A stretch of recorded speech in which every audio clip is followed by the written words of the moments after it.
In world news, Iran and Israel traded missile attacks overnight as talks with the U.S. on Iran's nuclear program were called off. Eyes are now on the White House to see if and when the U.S. may get involved in the war. Naomi Ruckham has the latest as the casualties mount on both sides. Another sleepless night in Israel, with Iran launching a new round of missiles as what some are calling a war between the two enters its fourth day. One hit a residential building in Tel Aviv.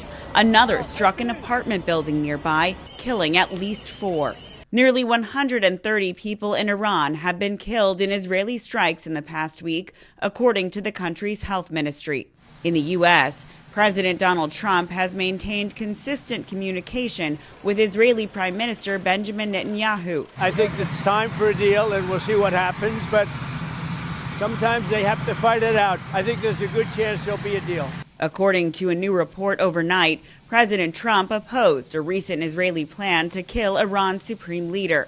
But Netanyahu wouldn't comment on that claim during an interview Sunday on Fox News. And I'm not going to get into that. We'll do what we need to do, and I think the United States knows what is good for the United States. President Trump has said if any U.S. armed forces are hit by Iran, America will retaliate with full strength and might. And while many American lawmakers are urging for de-escalation, there is agreement that the fates of the U.S. and Israel are connected. A nuclear-armed Iran is an unacceptable threat to the world, not just to Israel, but to the United States as well. Naomi Ruckham, CBS News, New York.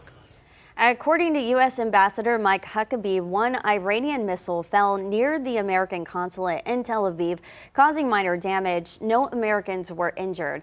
The war between Israel and Iran is expected to dominate discussion at the G7 summit happening this week in Canada. President Trump is expected to have meetings with leaders of Canada, Mexico, and Ukraine, among others. Coming up at 5:30, we'll take a closer look at how the conflict is impacting Americans' wallets. 5